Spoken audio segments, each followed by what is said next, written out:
அஸ்ஸலாமு அலைக்கும் வரஹ்மத்துல்லாஹி பிஸ்மில்லாஹ் அல்ஹம்துலில்லாஹ் வஸ்ஸலாத்து வஸ்ஸலாமு அலா ரசூலில்லாஹ்.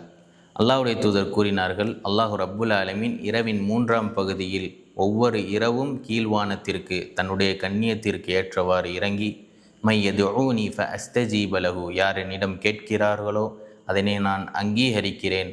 மை யஸ்அலுனி ஃபஉஅ்தியஹு, யார் என்னிடம் கேட்கிறார்களோ அதனை நான் வழங்குகிறேன்.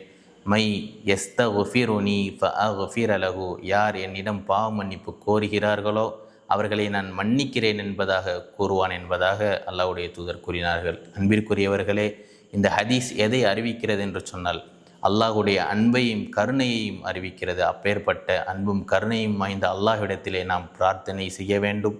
அதற்குண்டான ஒரு சிறந்த இரவாக இந்த ரமலானுடைய இரவுகள் இருக்கின்றன. இந்த ரமலானை அதற்குண்டான வாய்ப்பாக நாம் பயன்படுத்தி கொள்ள வேண்டும். ரமலான் அல்லாத நாட்களிலும் அதனை நாம் வழக்கமாக ஆக்கி கொள்ள வேண்டும். அப்பேற்பட்ட பாக்கியத்தை உள்ள ரஹ்மான் நம் அனைவருக்கும் தந்தர் புரிவானாக. அஸ்ஸலாமு அலைக்கும் வரஹ்மத்துல்லாஹி வபரகாத்துஹு.